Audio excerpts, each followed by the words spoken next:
good morning and welcome back to the VIP seat. Today is August 20th and your favorite co-hosts are here as usual. Me, Jessie Naor, and Preston Holland is back with us. Preston, how's your week been? Jessie, I have spent a heck of a lot of time on Delta Airlines this week. I had a lovely set of delays, which reminded me why flying private is awesome, only to get on a Challenger 350 and remember immediately why flying private is so much better than flying on the airlines.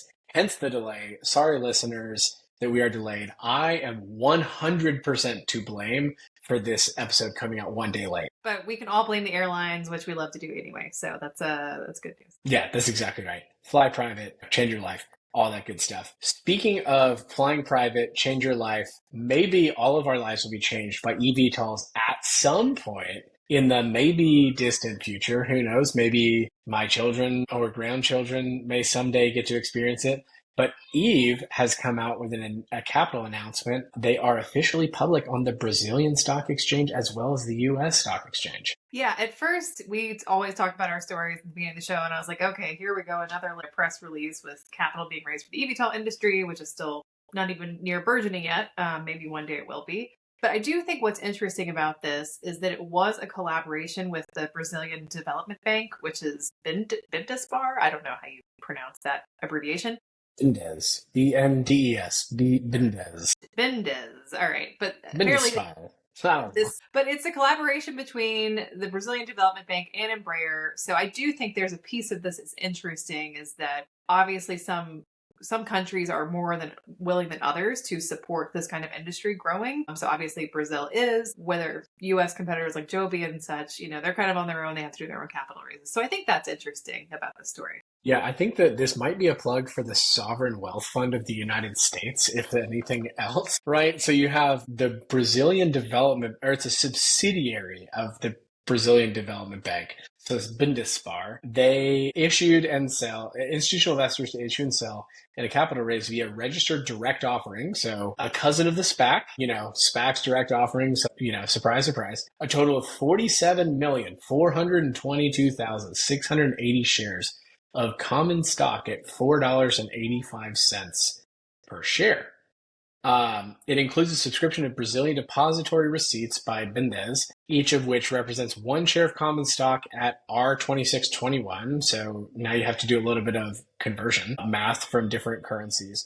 But really, I think what this signals is that it signals that Brazil is serious about being Embraer and Embraer then working in the eVTOL space, because those that don't know, Eve Mobility is a partner with Embraer as far as kind of urban air mobility. So this really marks a real support from the federal government. And to be fair, for those who haven't been to Brazil, I think that's one of the markets in which, eVTOLs could really, really make sense one day because there's already a ton of heliport infrastructure.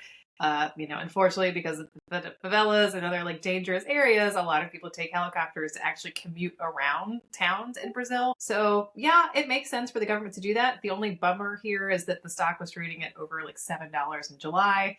And now after this has kind of pushed prices down, they were trading at the end of day Tuesday at $4.26.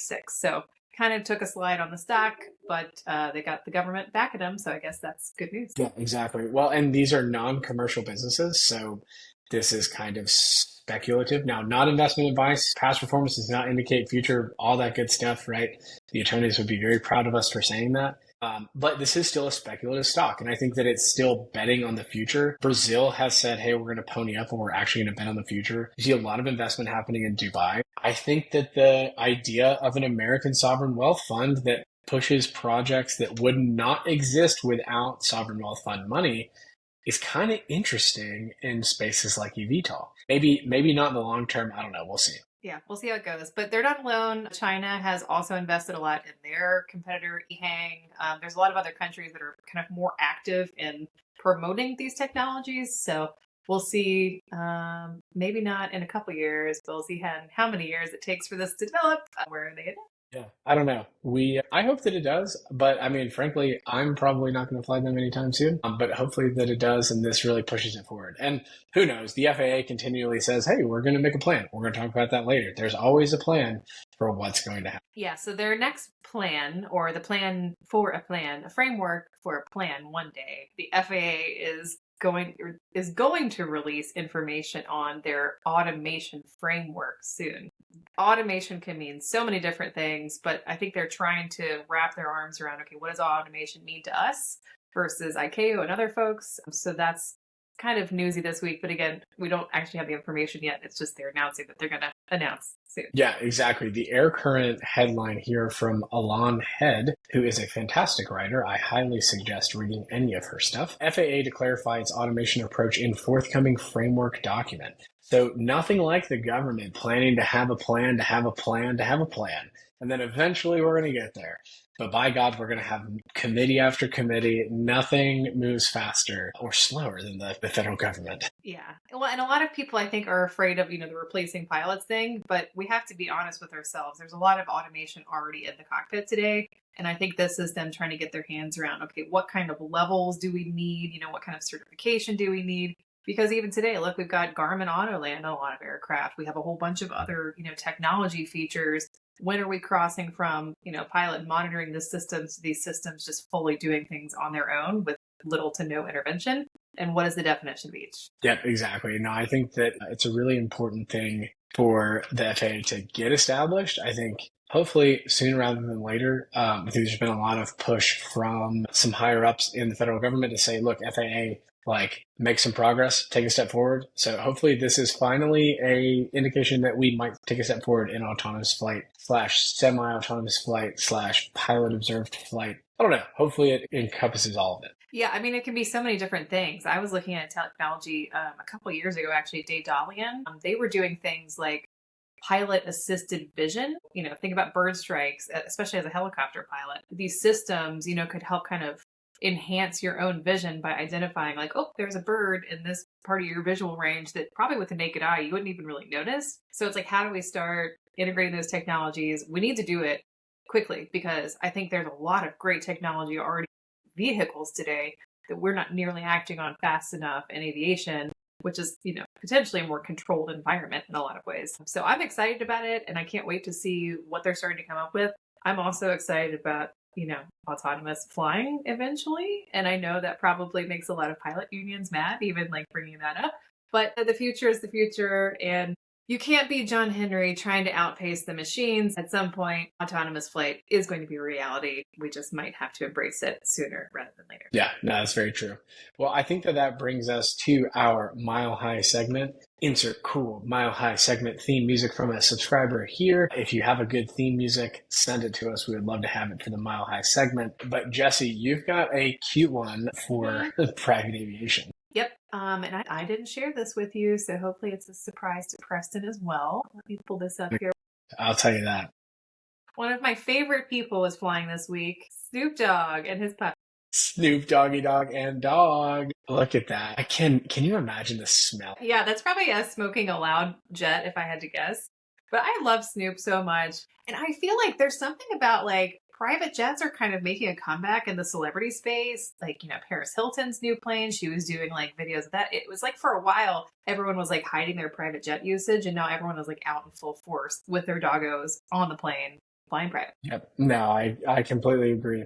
And I think that I appreciate that Snoop Doggy Dogg does not care to tell everybody that he flies private. If you remember back from last week, Terry Bradshaw, who flies private, ended up in an altercation, not altercation, but, a little bit of a run-in with TSA. So Snoop Doggy Dogg, not afraid to tell everybody that he does indeed. Well, mine is a throwback to a few weeks ago. And it's a post from Grant Cardone on June 13th, 2025. If you will remember, I'm going to remind everybody about Grant Cardone's potential switch from Gulfstream to Bombardier, a high-flying battle for loyalty. Cardone, a private jet enthusiast with a staggering 20 million followers, is making waves in the aviation world.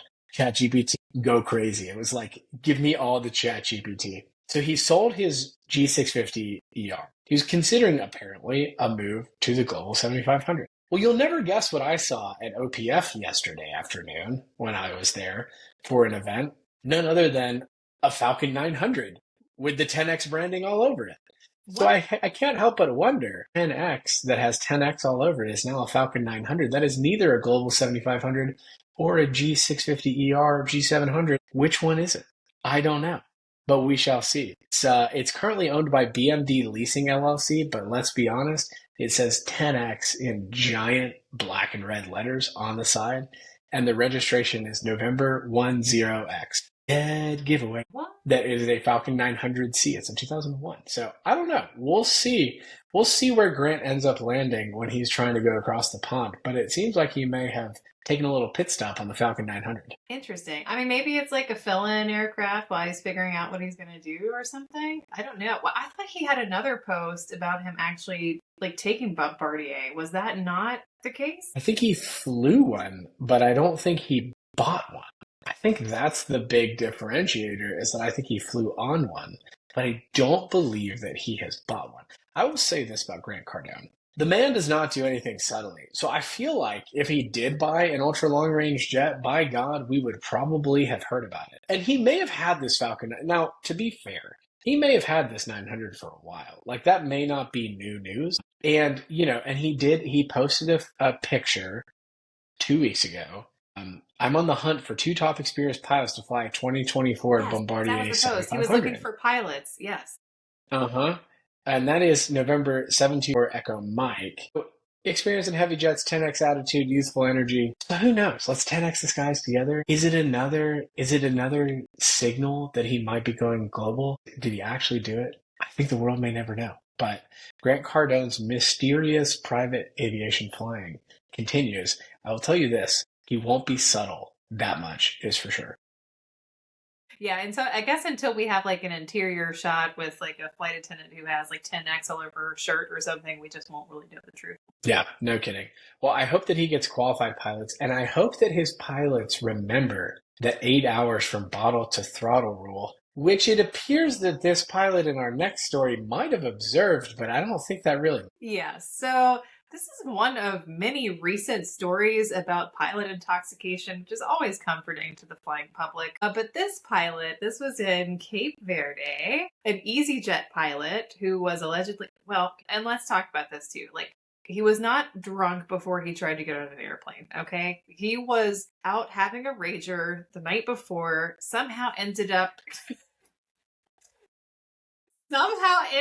naked in the hotel lobby bar and was duly replaced as a crew member for his flight the next morning. There were 13 hours to go, though. So, I mean, is it a personality thing? Was he that drunk? Probably so. Yeah, apparently, here, let me read this first paragraph from the bulkhead seat.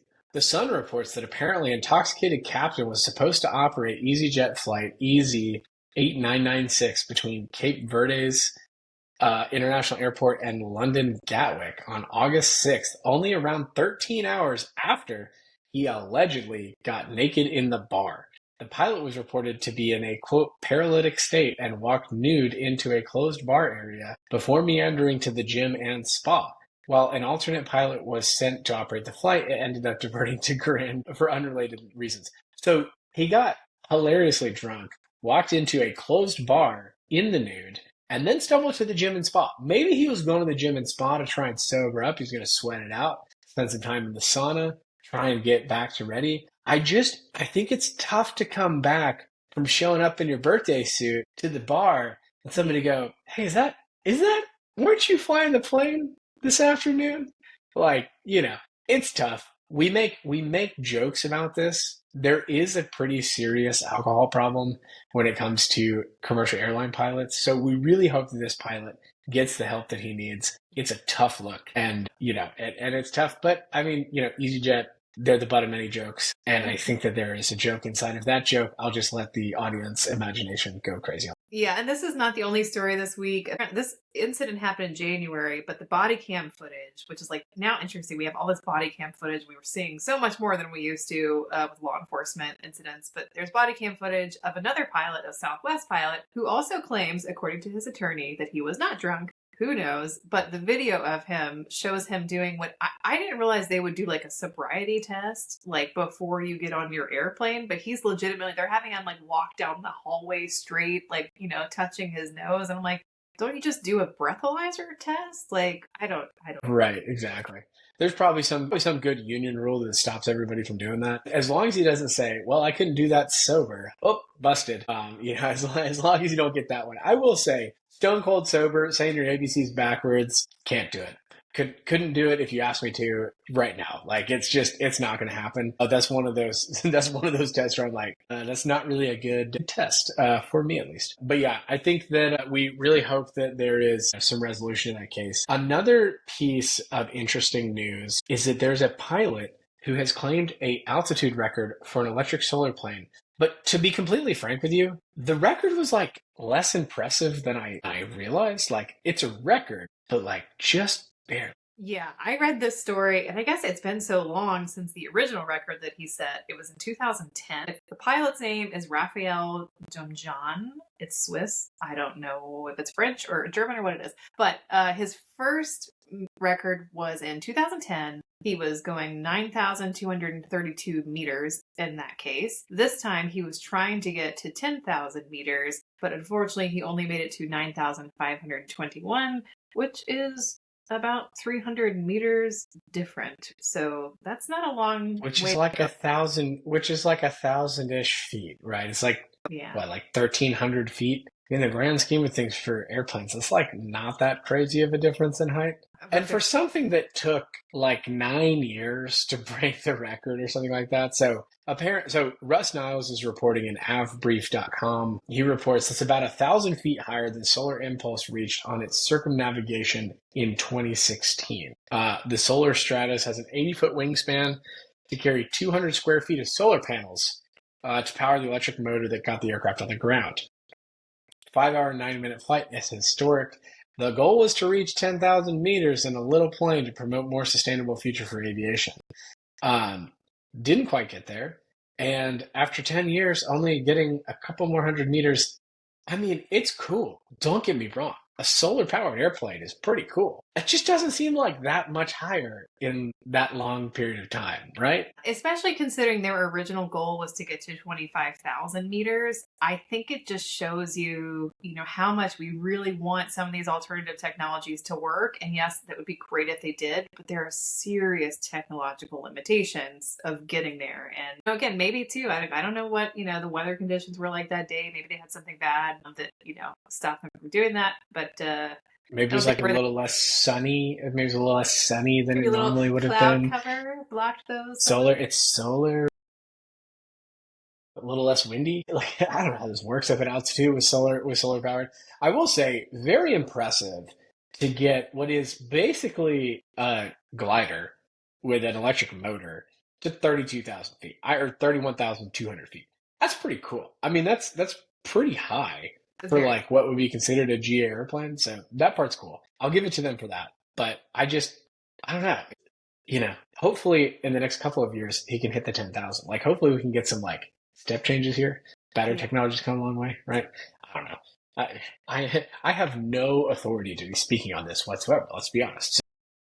Well, and I like the concept of this like stratospheric, like solar powered or like, wind powered machines flying up there. I fail to see, and maybe there are some applications I'm just not thinking of. Like, what are you going to do up there?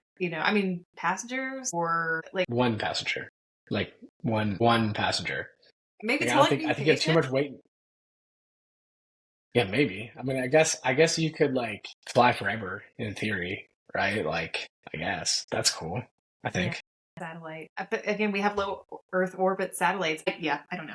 It's interesting. Yeah. I think actually kudos. Cool. You know what? I'm being negative, but let's give him kudos. He's trying to, break the envelope, do something different. And Lord knows I wouldn't get in that thing. So good for you. Heck no. No, that is outside of my envelope of safety. But speaking of safety and the envelope, we have had some interesting. 2025 has been a tough year for the safety conversation. All right.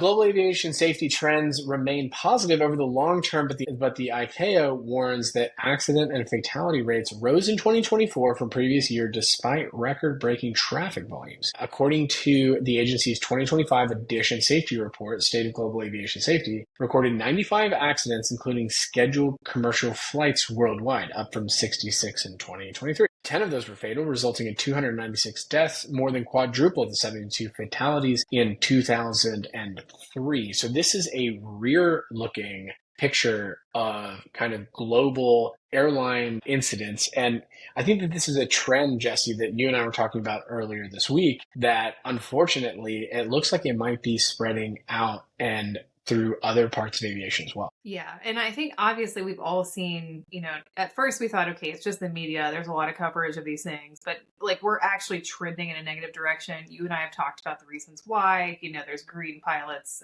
there's, post-COVID things that have, impacted everything else.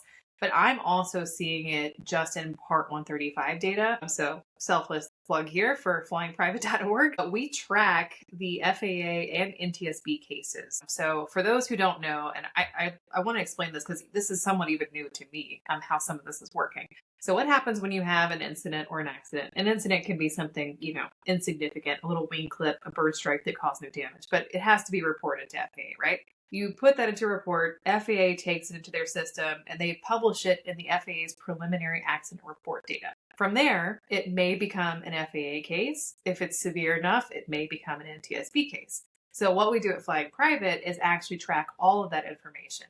We don't have access to all of those preliminary reports from previous years, but we are tracking them in 2025. And it's sometimes these cases don't even end up in an actual FAA investigation. I don't know if it's just a severity level or it's sometimes a lack of ability to actually investigate the cases. But I'm seeing concerning trends, as of 2024. Let me share the screen here so our listeners can see this. Here's a shameless plug to watch us on YouTube so that you can get this beautiful data graph. There you go. So as you can see, you look at 2025 is here on the far right. We are getting very close, and it's only August 19th. We're getting very close to 2022 levels, which was one of the highest incident accidents rates we've had in many years. Compared to 2024, we're well above. Compared to 2023, we're well above. We know that traffic's increasing, which obviously always plays a part in this. And also a big caveat here is they're not huge numbers. The good thing is in private aviation, we're talking maximum 50 to 60 accidents and incidents on an annualized basis that actually get investigated by FAA and NTSB. But we can see an increase. So I would caution everybody, get back to the basics, your SMS, reporting, something's going on. And I think we all kind of feel it, not only the airliner space, but even in private aviation, we're seeing some trends that things are happening out there. We need to take a closer look. One thing I think that a lot of people fail to understand, and even if they work inside of private aviation, is the difference between accidents and incidents, right? So you may see it as a cumulative number and you see kind of this very large, scary trend, but oftentimes incidents don't get mentioned in the news. They're not even covered by aviation news. It may be something minor, maybe something kind of medium size. It may require an investigation, but it doesn't necessarily mean like, oh yeah, this is totally something to talk about. Can you walk us through kind of the difference between those two and kind of how, can we see the difference in kind of the data from the NTSB, or is it kind of all just lumped into one sum? This is tricky, and I have a very good friend of mine, NTSB, picking just from state. I think people would be surprised much more bureaucratic it is than it's based on fact. Sometimes, NTSB investigations get funneled back to FAA because, frankly, they don't have the ability to investigate them. Most 135 and Part 91 incidents, they're never going to have an investigator on the scene. Now, to be fair, there's a separation of things. If we have major injuries, fatalities, something really serious, that's always going to go to NTSB. They're always going to take that over, especially if it's all over the news. Sometimes they also take it over. But incidents, unless there's a certain damage level, and the number is a number that is subject to interpretation. How much do we think this airplane was damaged? Well, we're not going to know for 8 months until we get the bill from the maintenance shop. And then is it classified as an incident or an accident? There's so much that goes on, which is why I think it's important that you look at FAA preliminary and all the FAA and NTSB cases collectively, because otherwise some of this doesn't always come through into the reporting. And we're noticing in that more and more, especially with small numbers. We got to pay more attention to even the smallest things that never actually get investigated. Yeah, no, that's super interesting. Thanks for the education session, Jessie. So I think that that brings us to the end of our show. Now comes my favorite part, which is shameless plug corner. Jessie, do you have anything that you want to shamelessly plug at the end of this episode? We are a listener supported podcast. We have no sponsors currently. So this is our chance to plug stuff that we want to plug, and it's not paid or endorsed or anything like that. Is there anything cool that you see out there that you want to like? So I'm a little excited because I have an op-ed coming out. I don't know when exactly they're going to release it, but keep your eye out in Aviation Week this week for an op-ed written by Jessie that may or may not be a little bit spicy that people may or may not like. Spicy in Aviation Week. That sounds like fun. That's really cool. Can you give us a hint of what it's about? Like, give us like a general theme. Come on, like VIP seat listeners are the elitist of the elite and people of people in business aviation. They deserve to get a little bit of a sneak preview. What is the topic? Air traffic control privatization. That's going to be very spicy. It's a very controversial take, so we're very excited to see that from our own Jessie. Naor, be sure to look out for that in Aviation Week. My shameless plug is I will be on Bloomberg Radio sometime after Labor Day, so that's exciting. I don't know who listens to the radio these days, so there's that. But I'm really hoping that they send me a clip so that we can post it in the newsletter so that listeners can listen. But I talk about private aviation, net worth, money, a lot about all the different ways to fly private, demystifying stuff for the aviation, those that consume private aviation. Excited for that to come out sometime in the near future. So if you listen to Bloomberg Radio, listen sometime after Labor Day, and you might hear a familiar voice. But yeah, that's my shameless plug. Just 5 more shameless plugs for you, and this will last less than a minute, I promise. Like and subscribe on Apple Music, Apple iTunes, iTunes Podcast, Spotify, YouTube. Set the bell. Give us a comment because that helps train the algorithm. Subscribe to the VIP newsletter. It's at thevipseat.com. Jessie has flyingprivate.org. You can see me at prestonholland.com and a bunch of various link websites off of that. This is the end of the VIP seat. So listener, go and kill the day today. You are awesome. Thanks for listening. We'll see you next week.